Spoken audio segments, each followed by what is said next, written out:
Okay.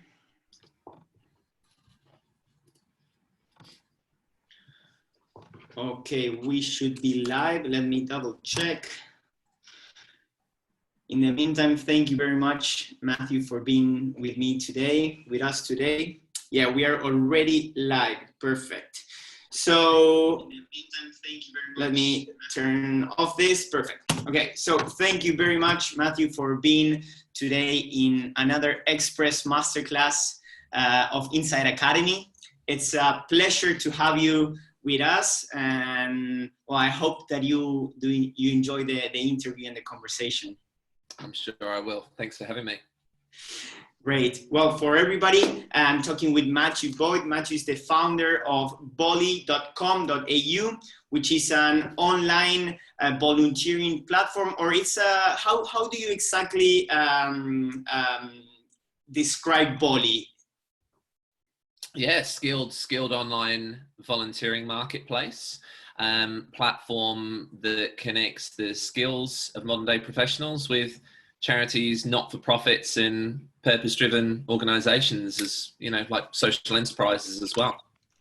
Perfect. So yeah, basically anybody who wants to volunteer and maybe cannot do it or already does it by donating money or donating things, and they want to also donate their time, and maybe they have some skills or they know some type of knowledge, like designers, web developers, marketing people, anybody who knows how to help companies to grow, they can offer their time volunteering and giving their work time to different NGOs and non-for-profit companies. So that's the value proposition, basically, right? Yeah, that's it. Volunteering in a way that works for this digital workforce. Project-based opportunities, clear start and end date, so you know exactly what's required and when it's required, and then you just work it around your busy schedule. We're all incredibly busy. We've all got a lot of stuff going on. So whether it's a website update, a marketing strategy, a legal document, graphic design work, whatever it might be, yeah, all completed remote from wherever you are in the world. That's great. So you are able to help with your time limitations, with the things that you want to help with, and obviously this is a great benefit for any NGO or non-for-profit, because they are getting somebody, usually a really good professional to help them with this type of tasks that usually are very expensive if you need to hire somebody to do them. Yeah, that's it. And there's a problem in this country, and it's reflected in a lot of countries around the world, where people tend to start volunteering once they're established in their career, they're set, they've paid off their house, they've hit that particular point up the career ladder. So what we have is older generations volunteering at twice the rate of younger generations in Australia. And the skills of modern day professionals, Gen Y, Gen Z, they're really, really highly sought after by charities and not-for-profits. And we're looking to buck that trend, and we have, because most of our audience are the modern day professionals, typically 25 to 34-year-olds and 18 to 24. So the whole concept is, don't wait until you're established in your career. Use those incredible talents that you have and that you are continuing to develop to work with an environmental organization or work with an animal rescue charity or mental health, whatever it might be. So just get involved and make it work in a way that isn't too disruptive to your life. Yeah, when I first get to know about Vollie, I thought the concept was mind-blowing, because first of all, it's not like usually you say, okay, I want to help, I donate money, but sometimes you don't have the money and you still want to help or volunteer somehow, and it's difficult. So here with Vollie, it's no excuses. Anyway, you can volunteer anytime, spare time you have, even if it's half an hour, you can do it from your place. So it's like really making it easier for people to really help. And I can see it in the community that we have at Inside Academy. We have a lot of students that might not have the money to donate, for instance, to a cause that they believe in, or to any of these non-profits that you mentioned, but they have the skills and they have the spare time to help these causes or these organizations. So I think it's an amazing concept. So from there, how did, oh, sorry, yeah. On average, a project will save one of our charities $1,700, which is more than most of us could donate from our wallet. Totally. So I personally just get frustrated with charity emails, one after the other, and the call to action is always in big red letters: donate now, donate now. And when you think about, well, they're raising money and they might be hiring lawyers, or they might be building out new technology, or whatever it might be, well, there are people with those skills who can share those for nothing. So it feels like this vicious cycle at times of just like raising funds to pay for something, then needing to raise more funds. And it's like, well, just ask people to share their talents, not, totally. Totally. And there is this eternal discussion of really how much of that money ends up going to the cause, which is another topic. I don't know if you want to get into that. Yeah, look, that early. We could talk about that for an hour. It is a big issue because donor fatigue is real. There's skepticism around where the money goes. Now, unfortunately, knowing we have 725 charities right now on Vollie, and that grows by the day, and all of them on Vollie, but the vast majority of charities do the right thing. Unfortunately, it just takes one to do the wrong thing, and then all charities are put in that sort of questionable box. But one thing is for real, there's stats around just, there is quite a high percentage of funds raised that go back into raising more funds. Exactly. I don't like to see, big advertising campaigns for charities, and I don't think other people do, because then it's a case of, well, how much of that money did I donate went to paying for that tram stop, a bit of advertisement.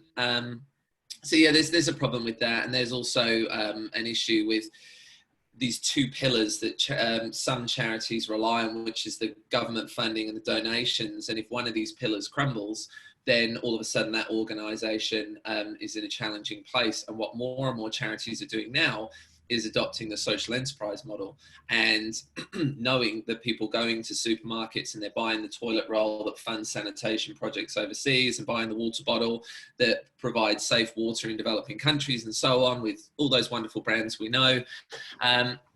Charities can do that. Charities can create their own social enterprise and ensure that they're more sustainable, be in control of their future. Parkinson's South Australia opened a gym which supports the people within their community, but is also a public gym, and so they make pretty good money through that. So there's a new way to look at how purpose-driven organizations can be sustainable moving forward. So that is a question that I always have, because we teach at Inside Academy about social enterprises, about B Corps, and a question that I do to myself is, why aren't all charities social enterprises? Or if you want, do you want to describe just briefly for the audience, everybody, the people that are just joining? I'm talking with Matthew Boyd, a social entrepreneur, founder of Vollie. So what is exactly a social enterprise? When we talk about social enterprise, what is the difference with a regular company? Yeah, so social enterprise is a business that looks to make a financial return, but also a social return. It's an organization that is looking to generate social impact. And this isn't just something that they've decided one day. This is something deeply embedded within their organizational values, their mission, their vision. Can be written into the constitution in many different ways of the organization. In the US, there is a technical legal structure for an organization that is a social enterprise. It's called a benefit corporation. So that is clearly a for-purpose business. In Australia, we don't have that. There's a rally to get that legal structure created, because right now you're either a not-for-profit or a for-profit business. And so Vollie is a proprietary limited company, but we are a social enterprise. We are a certified B Corp business. Certification as a B Corp is certainly a certification as a business for good. And it's pretty obvious from Vollie anyway that, you know, we want to support profits, but we need to generate revenue and we need to be sustainable. Otherwise, no matter how much we want to change the world, we're not going to be around long enough to do that. So yeah, that's what a social enterprise is. And a social enterprise business can be a skilled online volunteering platform like Vollie. It could be a flower business. It could be a toilet roll company. It could be like who gives the crap, right? Yeah. You know, it could be a business that sells nappies, cosmetics. Yeah, and it's I think Koala mattresses are also a big corporation. Yeah. The Keep Cups are also certified B Corp. There are any type of business could be a certified B Corp, but also a social enterprise, I think, has a little bit more, right? More about the purpose. What's the main difference between a certified B Corp and a social enterprise, if there is any? Well, yeah, B Corp is a certification. You can either be a certified B Corp or you can be certified with social traders. They're the two ways to officially call yourself a social enterprise. To just call yourself a social enterprise is not quite as official. It might be obvious in the work that you do, but to get that certification, so when you become a certified B Corp, you as a business have a commitment to the suppliers that you use, the minimum environmental impact that you must ensure. It's about, you know, paper wastage. So we're a completely paperless office with Vollie. It's about, you know, being energy efficient. It's about all of that stuff to ensure that you operate as a business, not at the expense of anyone else or the environment or animal cruelty or anything like that, you know, just thinking about cosmetic expenses. Perfect. Yeah, in Argentina, I worked very close to, I'm from Argentina originally, with the B Corp there, because I was working in the entrepreneurial ecosystem. And they told me that it was all about triple impact, right? Which is environmental, social, and economical. So like social enterprises and especially B Corps have like this triple impact perspective where they evaluated all the things that they do, how they impact what and who. And it's about being responsible for every little action you have, even as you say, even using paper to print something or going paperless. So how did you start with Vollie? It was a lived experience for me. I was up to my third or fourth career role. I had a history of working in marketing and business development, and I just wasn't fulfilled enough in my job. And I wanted to make an impact. I wanted to do good, and I donated in the past. You know, I had given $50 here or $20 a month, and I guess it was a little bit short-lived. Like, I donated because I thought, yeah, great, okay, that was a good thing to do, but then wondered, well, what's it actually done? How much of an impact have I actually made? And so I wanted to take it another step further, and I started to volunteer. I was volunteering, doing a lot of the physical turn up, put the t-shirt on, shake the collection tin kind of stuff.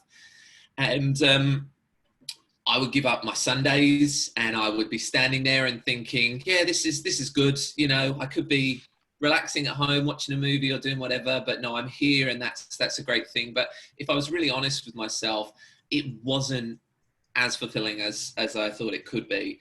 And I really thought about it and understood, well, anybody could be here wearing this t-shirt, standing here talking about this organization at this marquee at a whatever sort of event. And I really wanted to apply my skills. We've all got unique skills that we can offer. We've got, you know, those talents, hidden talents. And so I really wanted to do that. And so I was looking to apply my skills to work with charities, and I just found it very hard.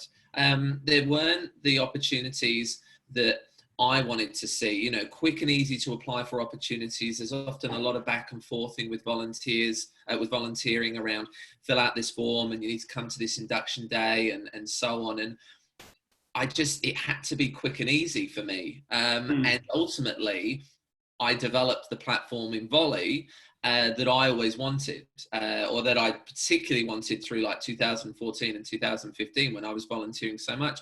I wanted to apply my skills. I wanted to land on a site and say, this is what I'm good at. This is what I care about, and opportunities appearing and just being able to click and apply. It has to be like that these days. You know, we've become so accustomed to convenience. The way that we book our personal drivers, the way that we order our food online and expect, you know, the food to arrive in under 30 minutes and the personal driver to be outside our door in 5 minutes time. It's all got to be quick and easy. And unfortunately, volunteering just isn't enough like that. And so I wanted to develop the platform that would be volunteering for the on-demand age. And there was a lot of other stuff in there, a lot of lessons learned. But ultimately, it was, I suppose, around mid-2015 that I truly had the idea for Vollie. Quit my job at the end of 2015, got to work through 2016. The platform went live in November that year. So it's been a big journey. Since we launched, we've been 3 and a bit years into operation now. We've seen over 1,200 projects completed through Vollie. About 37,000 skilled volunteering hours that have saved our current not-for-profits. There's over 700 of those guys now. Collectively, we've saved them over $1 million. It's $1 million of impact to date, and it's essentially money they've saved, but they didn't need to spend $20,000 on building that website or $5,000 on that, you know, social media specialist, whatever it is. So, yeah, it's been a great journey today. It's been incredibly hard, but incredibly rewarding as well. Yeah, no, I can imagine. And you are having a huge impact in those causes and those organizations. I'm just curious, what causes did you support at the beginning when you were helping and volunteering on Sundays? What causes were you supporting? I went to the Royal Children's Hospital. I did something called pet therapy, which is in conjunction with the Lort Smith Animal Hospital. And so you go to the Royal Children's Hospital with your dogs, and you just visit kids in wards, just spend time with them, with your dogs. I've got 2 cavoodles. They're basically teddy bears, real life teddy bears. So the kids love them. Yeah. It was pretty cool walking into a hospital with the dogs as well, because some people give you looks like you're not supposed to be. Yeah. I had my lanyard, like Charlie and Grace. They had their little lanyards. That's amazing. And yeah, we just went in and just spent time with kids. We go up to the nurses and ask them, you know, are there any particular rooms? Do you know any kids that, you know, would really benefit from hanging out with Charlie and Grace today? And the nurses were just wonderful. You know, they would be like, oh yes, you've got to go and see James right now. He'll absolutely love it. And it was the most heartwarming thing. It was heartbreaking at times. Yeah. You'd visit kids that hadn't even had a life yet, and they were never going to leave that hospital. It was really, really intense. But it was an incredible experience. But I did want to do more. From there, I just wanted to do more than just brighten up someone's day and try to apply what I was good at to assist. So yeah, from there I went to animal sanctuaries, like scooping chicken poop on a Saturday morning, thinking, this probably isn't making a difference. It's nice to get out of the city and smell of the country, but yeah, the animal sanctuaries were amazing, and hanging out with the animals, but yeah, I was looking for more, and I knew I could do more. And that's the entrepreneurial mindset, I think, wanting to create even more impact and trying to find, okay, how can I make it smarter? Right? I think that's your perspective. And another entrepreneurial thing that I see in your story is that you first were a user or somebody who wanted to help, and you saw the flaws of the system, you saw the problems that the system had, and you brought a solution because you wanted to give more and you couldn't give more. And you said, this is not easy for the customer or the person who wants, in this case, to offer volunteering. And that's why they are not volunteering even more or having a higher impact when they volunteer. And that's how you started Vollie, because you saw it in your own, your personal experience that there should be a better way to do things. Yeah, well, that's what it is, making things more efficient, whether, you know, you're talking about revolutions to, you know, the taxi cab sector or the way we book homes or, you know, whatever it is. It's about trying to make things work better and be more efficient and improve them. Yeah, it's well put. Totally. And at the end of the day, that is innovation as well in a sector that is very, I think the charity sector is not very innovative, but usually, or from what I see from outside. No, it's not. There's, you know, the best people in the world in the sector, and there's a lot of organizations doing great stuff, but there's plenty of room for innovation and certainly digitization. And, you know, since COVID's hit, it's created this forced conversation for every possible industry, but particularly with the charity and not-for-profit sector, because I was attending conferences for years and years, and there were many talks about better embracing technology and engaging the digital workforce and so on. But now it's a case of, well, you don't really have a choice. You either do or die. Totally. And how did you start? Did you have to raise money, or did you do it more like a bootstrapping process? Yeah, I bootstrapped. I've always been very good at saving money. And so I had a bit of money behind me, and I didn't want to waste 6 months, a year. I mean, I've spoken to entrepreneurs who have spent 2 or 3 years, you know, trying to raise the necessary funds. So I was willing to put my money where my mouth was and just back myself. I read The Lean Startup, a bit of a Bible for anybody who's about to start their own business, and just did it myself. I wasn't afraid. I worked casual jobs at the weekend, essentially made a bit of money, pumped it back into the business until, you know, we started to get some traction with things, and just went from there. Once things were underway with Vollie, you know, there wasn't a lot of support along the way. There was an accelerator that gave us a little bit of money, and only in the last 6 months we've raised some seed investment. That's the first money outside of money that I've put in or money that the business has generated that we've put back into it, that we've actually taken. So yeah, I went about it myself. I'm naturally impatient, so I just kind of want to get on with it. And I think it's important with any early stage business to not be afraid to fail. Give it a crack.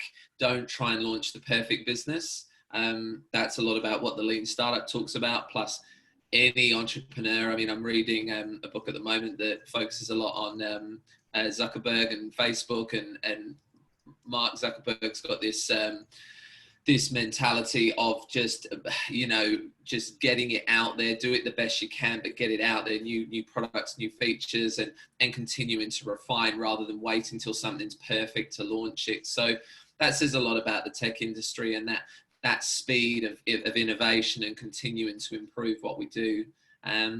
So yeah, the way I wanted to go about it was just to build something to the best of my ability and the team around me's ability, and then we just see what the users and the clients had to say, and we build new features from there. That's great. And tell me some of the numbers. What was the speed? Like, how long did it really take for Vollie to really take off? And what was the adoption speed of the users? I think the charity is pretty fast, but what about the users? Or which one was faster? Yeah, sure. Timeline for Vollie. So mid-2015, I knew I wanted to create this business, but I spent the next 6 months researching. And that's my number one advice for anyone who wants to start their own business. Try and prove your idea wrong for quite a few months. because if you don't, I know it might seem like you're wasting months researching and not getting underway, but you could build a business and throw a few years of your life at it and realize, oh, somebody's actually already doing that, or somebody's doing it better. So research for about 6 months. There was no solution like what I wanted to do with Vollie. So yeah, launched started the company January, launched the business November 2016.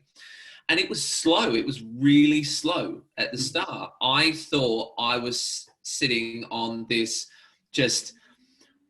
absolute gem of an idea, which once unleashed to the world would create this shockwave of, yeah, not the case at all. It was very slow. Unfortunately, it could have exploded from day one, but we didn't have any budget for marketing, really. And so that was my next question. How did you try to make it visible for the world out there? Yeah. What were your first tactics or resources for marketing? Yeah, I'll tag that on to what I'm saying here. So yeah, it was slow at first. We thought we were presenting a platform to the charity and not-for-profit sector that they needed. That's what they've been saying for years at all these conferences I've been going to. But it was slow because it was a different way of engaging volunteers. It was people don't always like change, so it was a bit different. It took a while, but we launched the platform with 12 charity partners. We workshop with them different requirements. We got about 10 different project ideas out of each of them. So we thought, great, we'll launch the platform with about 120 projects. And it was just slow, and we were following up a lot just to say with charities, like, are you going to post those projects? We've got people signing up, because the great thing about Vollie was just how many skilled volunteers were signing up. Like, people were signing up pretty quick. But the supply and demand of a marketplace is it's the stuff that'll just give you grey hairs and keep you up at night, a lot. Because you can either have a lot of projects, but then where are all the people who are going to apply for those, or vice versa? There's loads of people signing up, but then they're bouncing off the site because there's not enough opportunities. So it's really full on to balance that out. But now it's taken a while, and it's sort of gone one way or another, and now it's come into a really nice balance. But it's taken a lot of time. And in terms of how we marketed ourselves, I'm a big fan of strategic partnerships. I think it's really smart to think, where do our audience live? Okay, let's cross promote with those guys. So we knew organizations like Pro Bono Australia. There's a lot of change makers going there who want to make the world a better place. There's a lot of charities there as well. So we'll partner with those guys. We threw a lot of events. We invited a lot of people along, created some buzz, and then just put a bit of money behind advertising on LinkedIn and Facebook. Not much, like $5 to $10 per boost. So we weren't spending much. We're probably spending like $100 a week or something like that. But just getting the interest going, and even now we don't spend a lot on marketing, but one of our greatest strengths as an organization, I think, is just how strong we are in search. If somebody's looking for skilled volunteering, online volunteering, remote volunteering, volunteer from home, that sort of stuff, they do find Vollie. And we're seeing good signups as a result. Good. So you have very good SEO, basically. Yeah, very, very good in search. That's very important. And so let me know if I didn't get it wrong. You were finding more volunteers than projects that the charity could put out there for the volunteers, right? Yeah. Well, that's a good sign. That's a very good sign. Yeah, it's a good sign that there's a lot of interest from people who want to volunteer this way. What you've got is an audience that get it very quickly, and they're like, yeah, cool, sign up, look for the opportunities. And certain charities and not-for-profits we were working with were just, a little bit slower to understand, how do I scope out an app development project, and when a volunteer is going to start applying? And there are a lot of questions. Like, you get every criticism of your business and every question within the sort of first 12 months or so, and then from there you can answer them in your sleep. But you get those big challenging questions early on. Yeah, but it's just a lot of hard work. I've always believed in the idea, even when it's looked so bleak, even when it's felt incredibly lonely. It doesn't feel like we're getting anywhere. You can be very hard on yourself as a founder, and to have the people around you to remind you, it's like, hey, look, this happened this week. That's good progress. You just always want to achieve more, but it's just remembering, it's one day at a time, and it can take years and years for that overnight success story that you read about in the news. Yeah, it never is an overnight success, or in very rare cases. No such thing. Just remind yourself of how many years it took, those people, those brands you really respect. And it's like, oh, right, because we're at year 2 and I don't feel like we're getting there.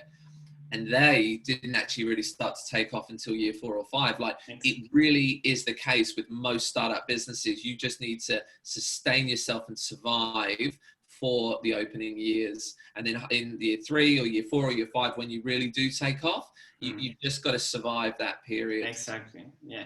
Well, it's the hardest part. They say there are different stats, but they say that 9 out of 10 don't survive the first year. So, it's the hardest moment. Yeah. What were those first challenges that you had with Vollie, apart from the balance between the supply and the demand? Trying to do everything that we wanted to do with such limited resources. You just got to be, you've really got to prioritize your time. You just need to think what is absolutely vital that has to be done today, this week, this month, and not get distracted with things, not get distracted with just, little emails flying in and out. You've really got to focus on the big stuff with your business. You as an individual only have so many skills, and there are other skills you need to bring in. So finding those people to work with you, whether they are your co-founders or whether they're just the initial people that come into your business, more often than not, you can't pay them. So you've got to sell them on the dream, potentially give them some equity options, that sort of thing. It just takes time, and you've just got to spend more time trying to find the right people rather than making a rush decision and be like, oh, you're a web developer, you can be our CTO. Because once they're in and then you find out they're not very good, you're like, oh, it's pretty you have to be careful. There was so much. There was so many challenges, but nothing was harder than the mental challenge of it all. The loneliness of building your own business, even when you've got people around, if it's your dream, it's your vision, your idea, nobody pushes harder on it than you. Of course. And you can feel very lonely at times when you're working hard. And also you lose a lot. Like you fail. And that's really hard. You get, smacked on the chin time and time again.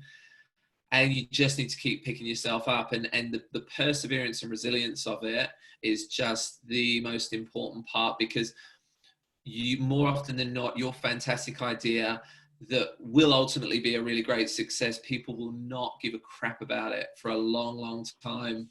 And it's just really disheartening.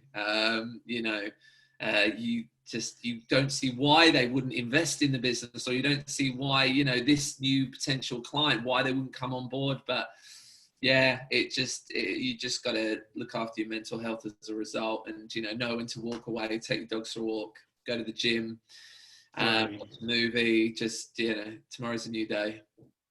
Great. You dropped like 10 gems in 1 minute. but yeah, emotional intelligence is crucial for anybody who is starting a journey like this. And as you say, it can get very lonely, very hard. It's about failing. It's about learning and failing again, failing better, right? But you started all by yourself, right? I started it all by myself, and then I had my co-founder Tanya Dontas join me a few months into 2016, and she headed up operations. So she stepped into the COO role. So it was essentially the two of us. We divided the roles as she was operations, charity account management, just ensuring that existing users on the platform were there, and she also was bringing on new users. I was very focused on business development and sort of everything else that needed to be done. I am still the sole director of Vollie. So when it comes to, you know, all the boring stuff with your accountants and lawyers and that sort of stuff, you know, I would need to deal with that. But yeah, it was just the two of us. We were joined by our marketing manager, who started as our intern, Ellie. And then we've just accumulated a number of really fantastic people along the way. Not many, but just, you know, quality is better than quantity. You know, Tanya, Ellie and I working a full day at Vollie, just smashing through tasks. We were arguably achieving more than, you know, a team of 10 at other organizations where there might be a bit of a back and forth process. We were more of a, what do you think of this for an idea? Yeah, I like it. Cool. All right. I'll schedule that as a campaign on Facebook, you know, next week. It's just, you just do it. Yeah. You don't need to go through all the... You execute. You do, yeah. And, you know, look at it. How did we go? Oh, it actually went really well. Great. All right, well, we'll ramp that up next week. Or, go. Didn't work at all. Nobody cared about it. All right, well, we won't do that again. It's just, it's fun. It is fun to have that flexibility and not have the whole, well, before you do that, you need to get approval from management here. Then you need to run it by legal. Then you go through IT. I didn't struggle with that in the corporate space. All the corporate structure and the hierarchy and decisions process and all that. Yeah, and it's all about risk management and minimizing liability, which I understand. You know, the bigger you get as an organization, the safer you do become, because there's more at stake. Whereas, you know, you can just go all in when you're an earlier stage business, go for broke. Totally. Well, that's one of the advantages of startups. They are more agile in that sense. So it allows you to be more innovative, to change, shift faster. Also, it has its cons, but in the pros side of the list, those are them. And it's one of the biggest assets for a startup. Like, you know, your ability to move quickly means that you could actually be a large business with a great big shiny skyscraper in the city. You know, these businesses that can move incredibly quickly. Like, that speed and agility is arguably the greatest asset to any startup business. Yeah, I totally agree. And it's one of the things that we try to teach at Inside Academy about when we talk with starting entrepreneurs. And that's why your focus has to be on innovation, on being different, on creating change, because those, as you say, it's one of the most important assets you have. And so 4 years after launching Vollie, what's the structure of Vollie today? In terms of team, we're still small. Our technology does so much. The human factor in the business is fairly limited. We only need a handful of people. So yeah, we're still pretty small. We've got you know, the typical sort of leadership team of 4 or 5 of us. You know, we've got the lawyer that keeps us out of trouble, the accountant who keeps us out of trouble as well with ASIC and ensures that all our finances are in order. And I'm a big fan in being as lean as possible. Our monthly burn, which for anyone that doesn't know, monthly burn is just the monthly money that you're spending. Often as an earlier stage business, you're spending a lot more than you're bringing in, so it does feel like you're burning through cash. But our monthly burn is very low, and that just keeps us pretty flexible, and it allows us to, you know, weather certain periods. Like, you know, with COVID, we had some new enterprise accounts coming on board, and a few of those needed to pause, but that didn't really hurt us. So, you know, our full development team are all contractors. I've used a lot of contractors throughout Vollie. To be honest, even our leadership team are mostly like, they've got some equity in the business, or they're contractors themselves, full-time employees. We don't have too many of. So yeah, we're still pretty small and pretty lean, but got a brand new platform going live in a couple of weeks. Vollie 2.0 goes live in a couple of weeks, and Nice. a new partnership with RMIT is just kicking off, and we've got some other exciting things on the horizon. So yeah, it's all happening at the moment. That's great. Congratulations, by the way, for the new platform. And Thanks. and how does Vollie monetize? Because even if you're a social enterprise, you need money to survive and to support the whole business, to pay yourself. And also, you talked about in potential investors that come to the business and offering equity. Obviously, they are going to. I imagine that they also want to take their part at some stage, right? Of course, yeah. They're not doing it for the love of, supporting. And our seed investment company, they're not specifically investing in impact businesses. They're just looking at highly scalable businesses. So we have two revenue streams. So charities, not-for-profits, and social enterprises pay a small fee to post a project. It's we think pretty reasonable, and it's what then allows us to go beyond being a job board, and we can workshop their requirements, and we've got the account management support there if they need it. So that's the scale model, so they can buy 1, 2, 3 or 5 projects at a time. And then we have our enterprise offering, which is, and there are 3 packages available for businesses and universities who want to scale their current social impact and volunteering program, connect their people with more meaningful opportunities that apply their skills, and track their impact. So our system has real-time reporting and analytics, so they can track their people that are signing up, the projects they're working on, and the impact that's being generated. And there's three packages there available. They can go from essentials to impact, and then the top level enterprise pack. Right. Oh, sounds good. And what about you mentioned briefly, I don't know if you can talk already, what is Vollie 2.0? What is the new platform? What are the main changes? It's completely rebuilt. It's been completely rebuilt because we are building with scale in mind. Our current system it works fine. It's a PHP language, and it's a craft CMS backend. But yeah, it's a mobile app with Vollie 2.0, so incredibly scalable. New features include project blueprints for charities and not-for-profits. So these are pre-scoped requirements, so they don't need to spend time now listing what they need in a project. They just click the category, click the specific requirement, tweak any details, and post.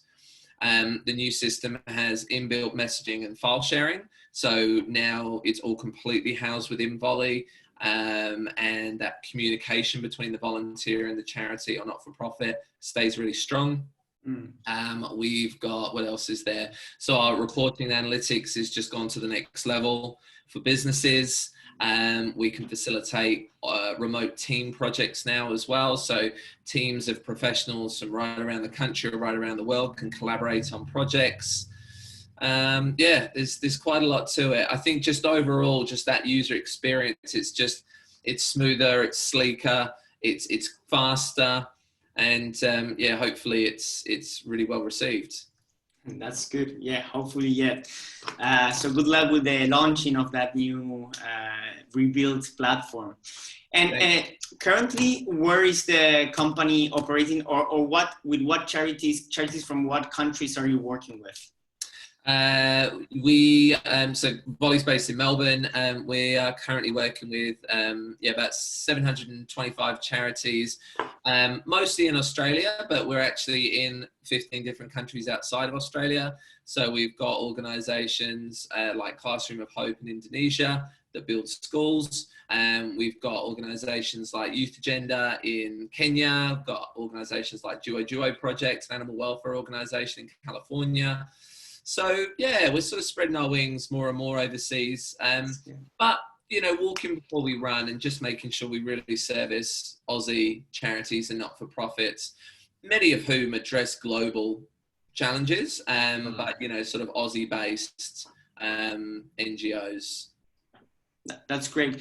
And do you know if there are, because you saw the problem in the market, but when you were in that research phase that you mentioned, those first 6 months, did you see any type of platforms like this around the world, or that had some concept that was similar to this, or if you grow, you can really take over worldwide, do you think? The UN do a great job. So the United Nations have got an online volunteering platform, which is great, which is really good, and that's been going for quite a few years now. And then you've got an organisation in New York that also really focuses on online volunteering. Beyond those two options, and certainly within Asia Pacific, I've seen no solution that's specifically addressing online volunteering head on. You know, there's sort of elements of it here and there with certain solutions, but I still haven't seen any solution coming to the market that I've thought they do what Vollie does. Like, that's pretty much us.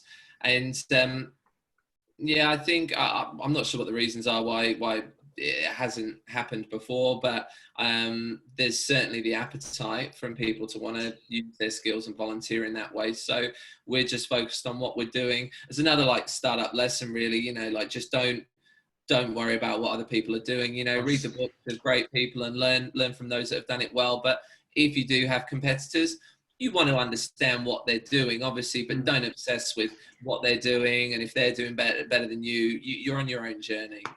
Yeah, I think it even means that it's a good sign and even more in this type of market, it's a good sign. It means that a lot more people are willing to help, are willing to collaborate.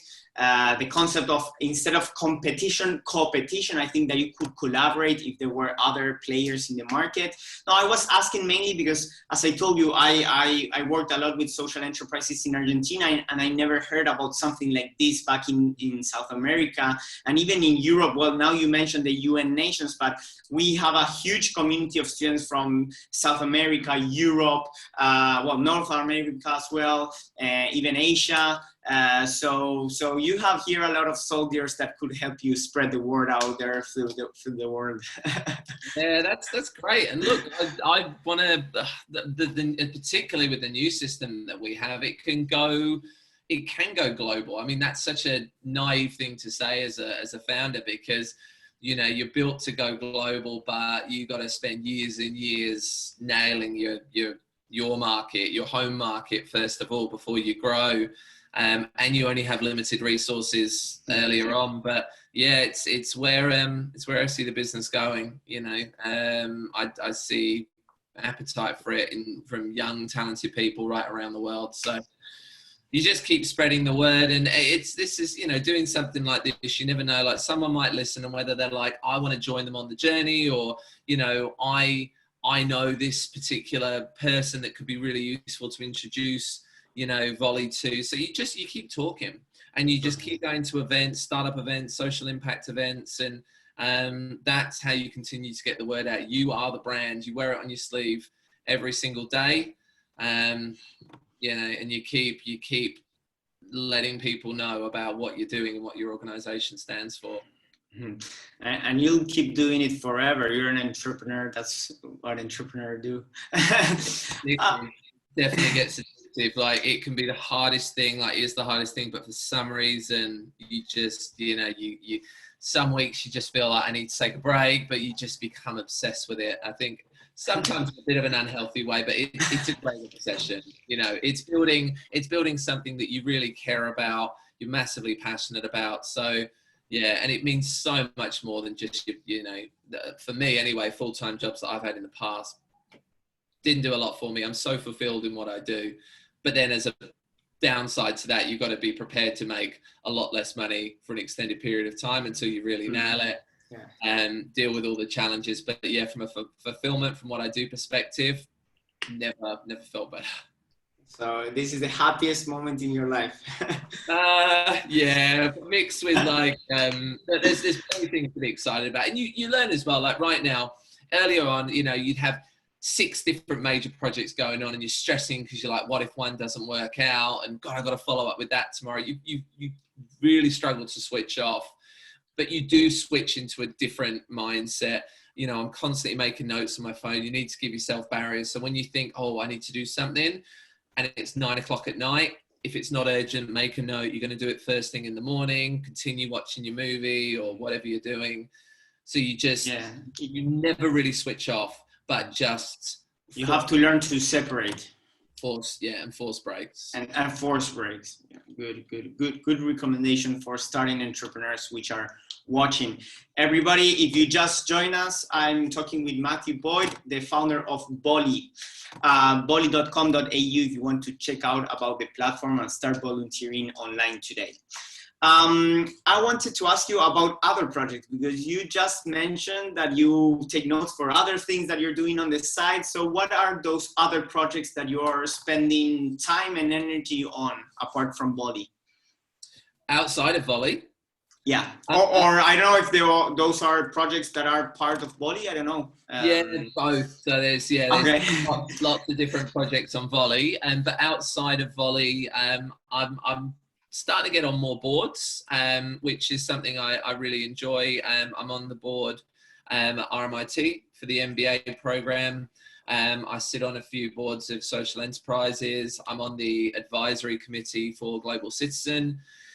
So there's a few things like that. I like to run events. So last year I ran a lot of events, which we're going to run into this year as well. But, you know, for obvious reasons, they've been paused. But I run a monthly social impact meetup, which I hope to kick off in the second half of the year. I ran an event series called Espresso Martinis and Impacts, which brought change makers and wannabe change makers along. We served espresso martini cocktails, and we had panels on ethical eating and combating fast fashion and reducing waste and that sort of stuff. So I do a lot of stuff. I love this. I can see almost everything related to impact, positive impact, right? Yeah, and even though it's, you know, okay, you're putting on that event, it does come back to the business. You know, it's important to just understand between that thing you're doing on the side, which actually doesn't really help the organization that you are just working so hard to build, and that thing that does come back to it. And I think everything I do comes back to building Vollie and the mission that we're on. But yeah, I do quite a bit outside of Vollie, which keeps me busy. That's good. And okay, everybody that is following us on Facebook Live, if you want to make any question, just drop them on the comments or in the chat, and I'll read them to Matthew. Okay, I love it. I love your energy. I love your work, everything that you're doing, the story. I can relate to with a lot of things that you are telling us. So thank you very much for sharing this experience. Pleasure. Now I want to ask you about the context. We are in a very crazy moment, in a very particular context. How did this context affect the business in a positive or negative way? And basically, what do you see that is coming in the future? It's affected Vollie in positive and negative ways. Starting with the negative, so we had some accounts, some enterprise businesses that were about to come on board, which needed to pause for a few months while they went into crisis management during this period. So because of that, our revenue was impacted shorter term. So we were looking positive for strong months through April, March, April, May, but things changed there. But that's okay. We don't look like we've lost the accounts. On the positive side, online volunteering has just never been more popular from where we're sitting. Applications on Vollie are up 300%. We've had dozens of charities and not-for-profits every week coming to us. Our existing charity partners are touching base, posting more projects. We've got a platform full of opportunities. We've had new business inquiries as well. A lot of businesses that are looking to redesign the way in which they connect their workforce that is remote, whether it's nationally or internationally. So it's been really positive from that point of view. It's great to see the engagement on Volley. We've had thousands of people sign up to share their skills since COVID hit. So that's been really positive. And to answer the second part of the question around where I see the future of work, things will never be the same again. We've been taking steps forward towards how we use technology, how it changes the way that we work. This period has meant that we've taken 10 leaps forward. The way we'll feel about working remotely, the role that technology plays more and more in the way we work, the way we communicate with our staff and so on, the way we generate social impact through Volley, things will never be the same again. And there's excitement with that, because I think, it's a forced period for, the evolution of the way in which we work to happen. But it's also scary, of course, and it's very sad for people who have lost their jobs. Virgin Australia going into voluntary administration, 16,000 jobs being on the line, like Airbnb cutting 25% of their staff. Things are changing. So it's a very, very interesting period, but I think it's a period where a lot of businesses can rethink the way they do things and as a result, operate in a more efficient way. So yeah, it'll be interesting. And that is more like I see it from a job or operation perspective. But what about the aggressive capitalist system that we have now, where apparently it's not very sustainable over time? So you being so interested in social impact, what do you think will change, or hope that will change? How do you see the future of this? I don't know how much it's going to change. I mean, I see a lot of friends posting about the circular economy, the donut economy. I don't know, like capitalism. I don't know what's going to change. You look at the US and you just think, they're just like 1 in 3 cases of COVID-19 and now it's an American. For such a big, powerful country, I think it's highlighting that if you don't, I think Australia is actually pretty good. Like, the US, just the trillions that are pumped into defense, and yet they can't provide their people with, a basic healthcare system. I think that through this whole period has highlighted, a pretty significant flaw that they really need to get together in the next couple of terms. Whether it will happen or not, I don't know. But yeah, in terms of the economy changing and this capitalist system, as much as I do struggle with it and I would like certain changes to take place, it just seems like such an immovable object. I'm hopeful that something can change, but I don't know. I don't know what's going to happen with it. I'm just, I'm encouraged that purpose within the business world is growing and growing and growing, and this people movement around caring so much about the climate and wanting to work for a business where they align with the culture and they align with the purpose of that organization. It's forcing the big businesses that at the end of the day dictate the way the world runs, when they operate in a more ethical way, because they want to keep their great staff and they want their prestige. But they want to keep their customers. I think, no matter how big an organization it is,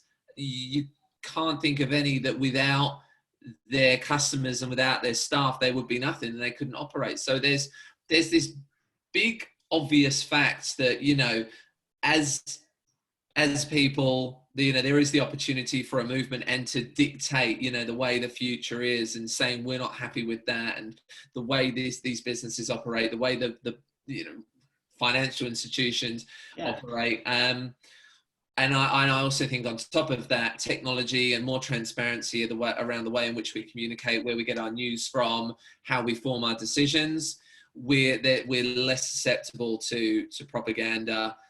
We still got to be careful, and we've got to watch something and then just sort of make sure we made our mind up and maybe look at a couple of different news sources. But I think all of this is fact checked everything. I think that I just feel very optimistic for, like I'm Gen Y and Gen Z's coming through. I feel very optimistic for the future because the attitude of young people who will be the future of the workforce, 60% of the workforce now are Gen Y and Gen Z, 35% and 25% respectively. That's going to drive more and more change.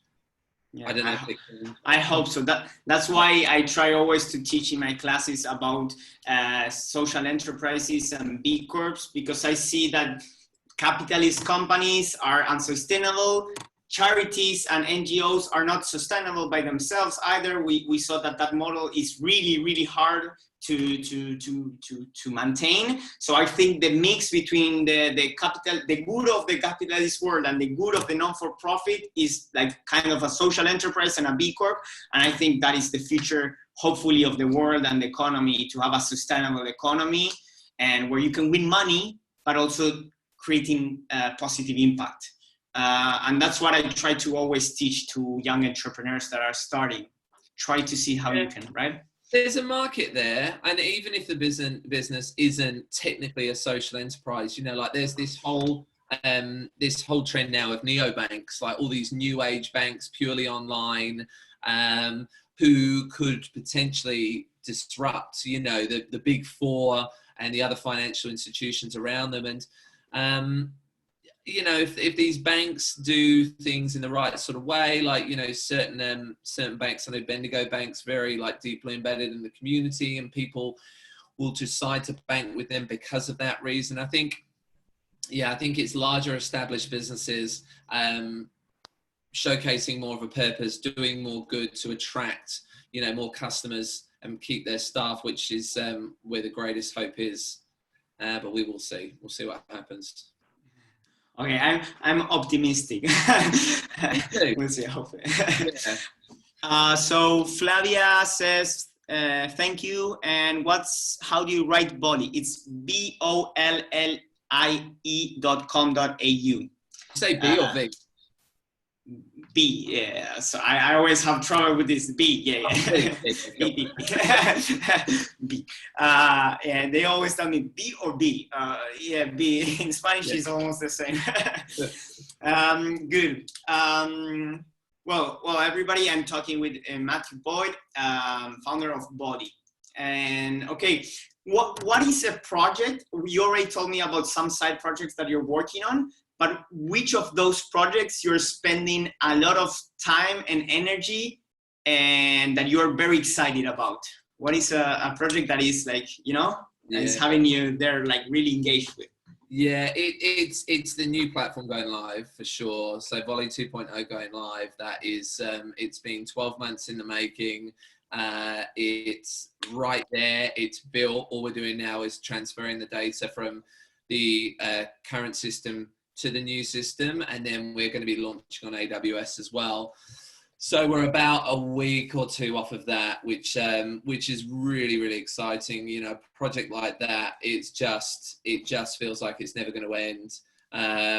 We're right there, and it's about to go live. So I'm really, really excited about that.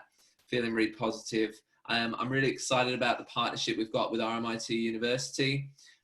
They are just really keen to get more of their students connecting with skilled volunteering, get that professional experience. So that's been positive. That's been a really good start. They're really invested in the partnership. They're the main ones that come to mind. So I suppose like with Vollie 2.0, I've been working with my marketing team for the launch. So I've seen an email that came through just now. And so they've got all the creative assets and the communications that are going to go out with that in the next week or so. So that's pretty exciting as well. That's great. That's great. Well, hopefully Inside Academy can help as well. We are a smaller community than RMIT, but we have our strength as well. And maybe we can also help from our side. So count on us for whatever we can do. But we should talk about that afterwards. Don't worry. Yeah, sure. Yeah. But look, the talented people that you have working and studying through Insight Academy, I'd love to see them on Vollie. Great. And talking about that people, what recommendations can you give? I'm going to ask you for two types of recommendation. First, for people that are trying to create positive impact and they don't know how to start. And then from an entrepreneurial perspective, what recommendations could you give to entrepreneurs that are just starting? Yeah, cool. And what you just did there in that order, that's the right order to do things, you know. So how do you get started? Well, you're not, you know, like me, I care about a lot of different things. And what I was doing was spreading myself very thin. You know, just supporting this cause and that cause. And I also wanted to help out with those guys. And I found myself volunteering my time and trying to work with a lot of different organizations, and you burn out. So focus on one particular area. One of the things I really loved about Vollie as an idea was I focus on one area, but I can support every possible cause, which is pretty rare because normally, you know, you're doing something that will improve positive mental health or you know, reduce plastic in the ocean or whatever. But you know, pick that one thing, really understand the cause you care about, and then live the problem and really understand the problem. And I know it's boring, but read the 80-90 page reports, the annual reports, the research, the surveys. Just understand the market and the industry in which you want to go and the problem you're looking to solve. As I mentioned before, try to prove your idea wrong. Like if you are looking to build a business out of it, try to prove that idea wrong, because guaranteed if you don't, many other people will try to. And if you're naive about it, and if you're protective of your idea and like, no, you know, it'll be fine, it'll work out, then somebody's going to expose the problem for it. But if you don't decide to start your own business, you know, just, there are so many different ways in which the world can be better, but you know, we've all got those passions that we really do care about. And if you're not sure, just try a lot of things. Volunteering is a great way to understand different things. You know, like, you know, I really care about children and animals, and you do both, and you're just like, no, I'm really big on conservation and ending extinction of particular species, and that's what I'm going to focus on. So just try a lot of stuff. And then can you just clarify? Oh, sorry, try a lot of stuff, but focus on one. That's your recommendation. Well, you know, go broad initially. So just try a lot of different things. But once you do have an idea of that's what I want to focus on, you do focus on that, you know. Go for it. Yeah. And don't try and do too much. And then what was the second part of the... Oh yeah. What recommendations more for general entrepreneurs, not only people who want to create impact, entrepreneurs in general that are just starting? From your perspective of an entrepreneur that's been already at least 4 years working on your company, what are your recommendations for them? Yeah, so beyond like looking at a lot of secondary research, hopefully with the idea that you have, you'll know some people, whether they would be the potential customers or, you know, users of your product or service in some way. So just buy a lot of people coffee, bounce the idea around off of them. You know, those people that you look up to, don't be afraid to send them an email and catch up. You know, Daniel Flynn for me was and is still, you know, a great role model. We caught up via Zoom last Friday, just gone, chatted for about half an hour. We've caught up, you know, 4 or 5 times.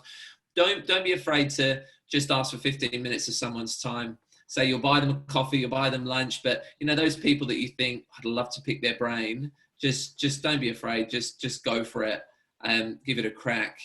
And yeah, you're just a sponge. In year one, you're just a sponge. You're just absorbing as much, and then you start to live the problem, understand the solution you're offering. And you know, I've been doing it now for 4 years with Vollie, and you know, I love it, but I didn't start off knowing anywhere near enough. I knew very little about, you know, the state of volunteering and how charities operate and how people want to share their skills and what businesses need to do moving forward from a CSR, corporate social responsibility perspective. So do that, read the Lean Startup, just sit down and read that for a week.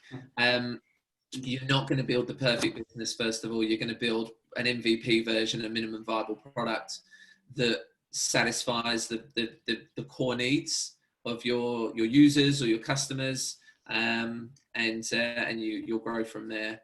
And it's just one day at a time. That's good. It's good that you recommend the Lean Startup, a book from Eric Rice, because it's basically what we teach throughout our program. We teach design thinking, launching an MVP and iterating and improving and constant improvement. So it's good to be validated by somebody who did it. And so the students can see that what we are teaching them and recommending to them, it's what worked in your case and what you actually recommend as well. So it's very good to see that what we are teaching is part of what real entrepreneurs are doing.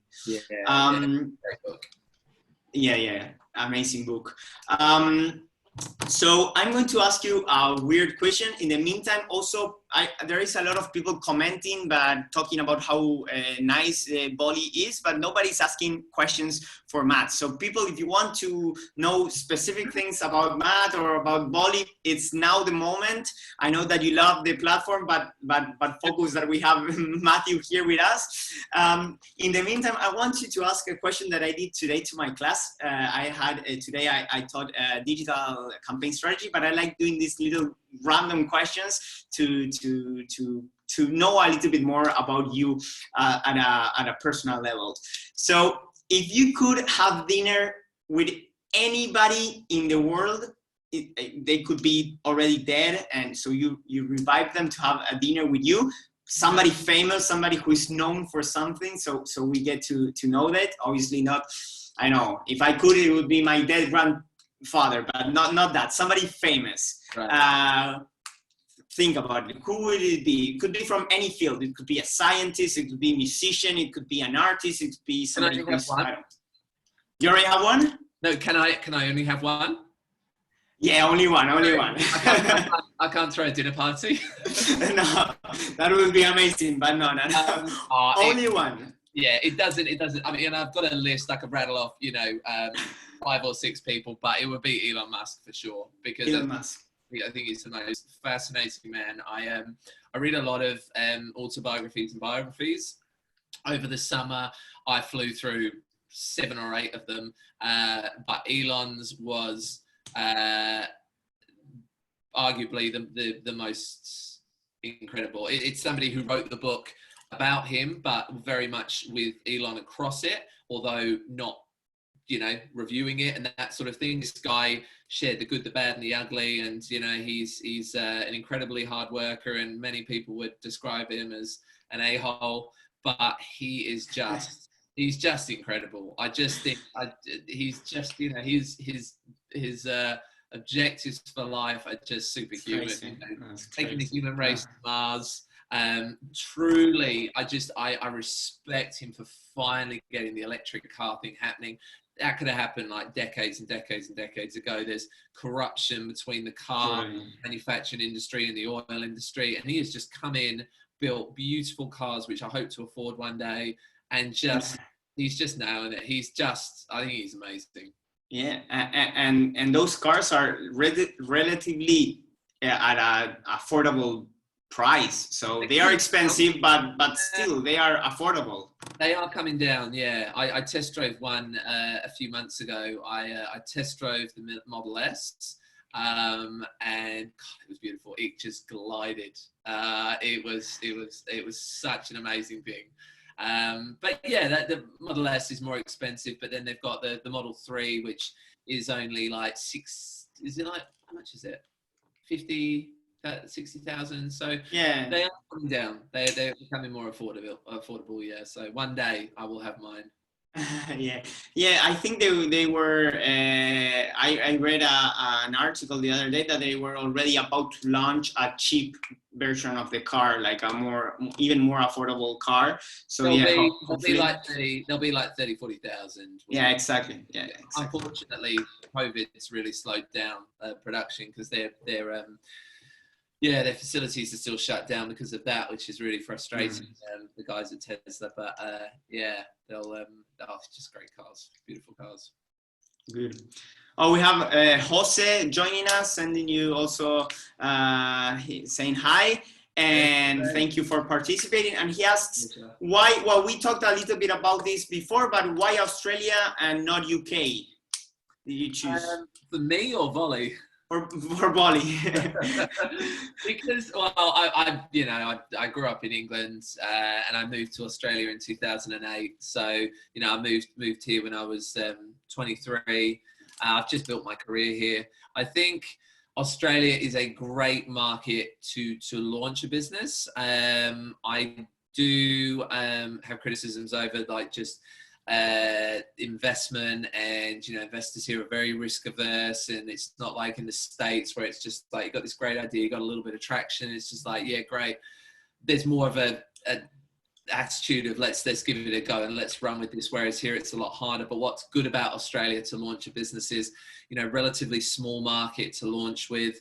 There's, when you talk about Melbourne, there's like 1 degree of separation, so in terms of getting those meetings with like big businesses and that sort of thing, it is more possible, whereas I imagine doing it in London it would be a lot tougher. But we have plans to grow. But yeah, we just I was here in Australia, and this is where I launched the business. Good. So you're originally from what city of UK? I'm from a county called Buckinghamshire. I grew up about an hour west of London. And when did you decide to come to Australia? When you were 23, but why? I finished uni, I travelled, and the plan was to travel and then go back to England and get a job in London. But I don't know, Australia just appeals to me. It's just, there's 100 different things about this country that just really fit with who I am. And I love the fact that I can live, by the bay. There's months more sunshine here than there is in England. It just suited me really well. The Aussie work-life balance, I think, is better. I think there's a healthier culture of, yes, we work hard, but we do also have a lot of fun as well.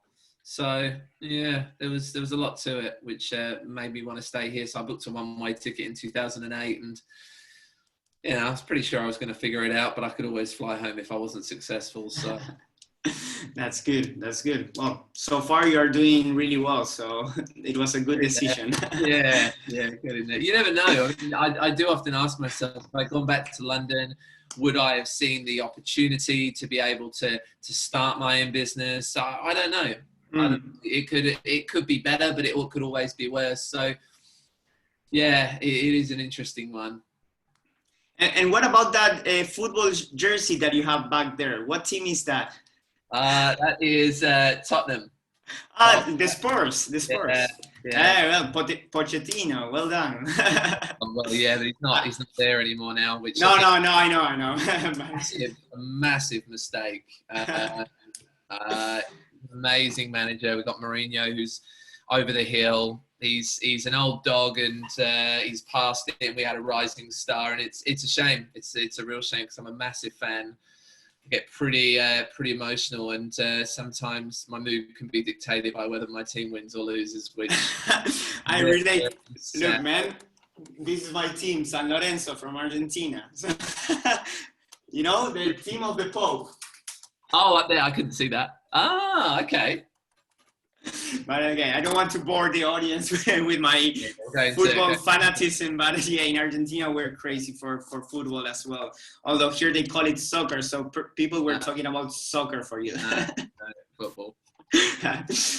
Okay, Matthew, already over an hour and 20 minutes. So thank you very much for joining us today. We had a lot of people connected throughout the session, many comments, many love symbols and thumbs up symbols. So people enjoyed it a lot. A lot of people talking about Vollie. So hopefully you can find new volunteers as well out of this. Yeah. Awesome. And wait, we have just a last minute question. What is the name of the book again? Okay, and is there any opportunity at Vollie for people willing to help business to reduce their environmental and social impact? The Lean Startup is the book. maybe we can chuck that in the comments or something. Yeah, look, in terms of opportunities on Vollie, they are very broad, and they draw on people's skills in research, marketing, website development, and you name it. So the best advice I'd give is sign up to Vollie and put in your skills and your course preferences. We notify you when projects matching those appear on the platform. So if you don't find anything, I think there's around 120 opportunities right now. So if you don't find anything on Vollie, we'll let you know when it does pop up, which will save you time. No, but 120 projects is a lot of opportunities to help. So for sure, they're going to find an opportunity, a good opportunity. Yeah, all different causes as well. Lots of different causes. Okay, and to start wrapping up, is there any other message that you would like to share or tell our audience today? I don't think so. No. Look. Yeah, if you wanna share your skills, build some experience, connect with some of those causes you care about, sign up to Vollie. You can sign up to our newsletter as well, which is on the website. But yeah, just keep following us. And how can people connect with you as well, on LinkedIn maybe, or what's the best channel to follow you? I'm very active on LinkedIn, so just search Matthew Boyd on LinkedIn, which I think is the title of this this Facebook Live event anyway. So yeah, connect with me on LinkedIn. I'm always happy to have a coffee. You know, if you got any questions around, you know, challenges building your startup, which you will have, and if you don't have them, then you're probably not asking enough questions. Yeah, connect with me. And you know, I'm a big fan of Insight Academy, so I'm sure when we can do it again, I'll be in and about in the you know, in your space in the city when that would be great. When soon, passes, hopefully. Yeah. Here Flavia Varar says, I had a look, but I couldn't find my field, which is spatial analysis and mapping. The closest one was data analysis. Oh, it's very, very specific. It is, yeah. Well, yeah, as I say, sign up. We'll let you know when opportunities arise. There's if you've got any questions, any projects that you want to work on, you can contact us at hello@vollie.com.au. And you know, if there's something really specific like that, we can always do the shout out to our charities and not-for-profits, and you know, look to manage the matchmaking process a little bit more closely. Great, perfect. Okay, Matthew, now yes, I will let you go. Thank you very much again for joining us. I really enjoyed this interview and this talk, and to get to know you a little bit better. Hopefully next time it's over a coffee or a beer or something. and yeah, thank you also to the audience for being with us today. And yeah, just leave all the comments on the comment section, and see you on Thursday for another Masterclass Express with David Ponce, our academic manager at Insight Academy. So Matthew, thank you very much. Have a great night, and we'll talk to you soon, hopefully. Sounds good. Thanks, man. It's been great. Absolute pleasure. The pleasure was ours. So thank you very much. Thank you. Bye. Yeah.